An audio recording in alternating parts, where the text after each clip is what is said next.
الجزء المحذوف من حلقة صاحبة السعادة إسعاد يونس مع ياسمين عبد العزيز هيتم عرضه بالصوت والصورة ليكم دلوقتي. تم تسريبه بعد ما ياسمين قالت الجزء ده لا يمكن يتم عرضه على الشاشة مهما كان. ايه الجزء ده وايه اللي حصل فيه وليه ياسمين عبد العزيز رفضت ان الجزء ده يطلع للناس كده؟ هنعرف كل التفاصيل عن هذا الجزء اللي تم حذفه من الحلقة. وكمان كلكم تابعتوا طبعا على مدار حلقتين ياسمين عبد العزيز وهي بتتكلم بمنتهى العفوية بقى والشفافية، والناس اللي انتقدتها وقالت عليها هي بقت بيئة ليه كده، وناس تانية أشادت بيها وقالوا فعلا تلقائية واللي في قلبها على لسانها. احنا حاسين ان احنا قاعدين قدام شيرين عبد الوهاب وهي بتتكلم عن حسام حبيب.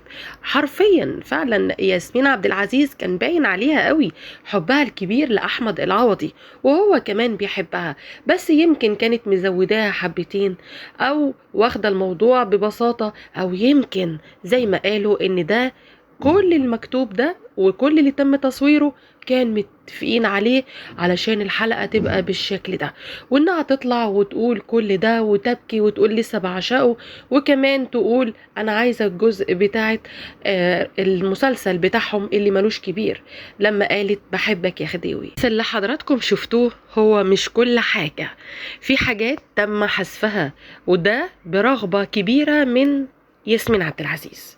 المقاطع او المقطع المحذوف من الحلقة كان هو باتفاق من إسعاد يونس مع أحمد العوضي إنه يدخل ويفاجئ بالفعل ياسمين عبد العزيز لما نزل على ركبته قدامها وقال لها أنا لسه برضو بحبك وبعشقك، خصوصا لما إسعاد يونس صورت المقطع بتاع ياسمين وهي بتبكي وبتقول أنا ما بحبش العوضي أنا بعشقه، وعملت العملية علشان عايزة أبقى حامل منه هو.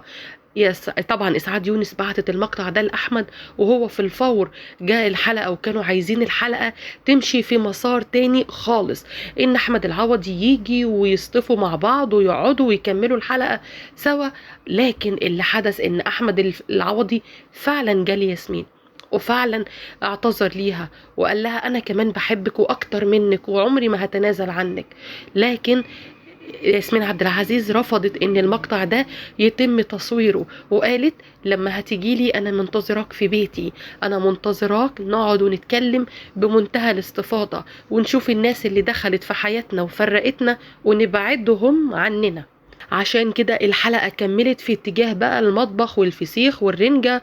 طبعا ده كان واضح جدا ان ياسمين عبد العزيز على قد ما كانت عايزه العوضي وعايزه الناس تعرف انها بتحبه، مش عايزه المشهد ان هو جاء وركع قدامها وقال لها انا بحبك وتتجوزيني من تاني، وقدم لها خاتم بالفعل. وده كله ما تقولوليوش فجأة، ده كله حصل لما إسعاد يونس كلمت أحمد العوضي، وبصراحة كانت عايزة توفق ما بينهم، وهي إنسانة جدا إسعاد يونس، وعملت المستحيل علشان يرجعوا لبعض داخل الحلقة. ولكن الموضوع مش بعيد، كلها أيام وهتشوفوا فرح مكسر الدنيا لأحمد العوضي وياسمين عبد العزيز. واحنا بنأكد لحضراتكم الكلام اللي احنا قلناه ان المشهد ده تم حذفه، وبعض المقاطع يمكن في الصور حضراتكم بتشوفوها لما أحمد العوضي دخل وفعلا ياسمين كانت مخضوضة من لحظة دخوله.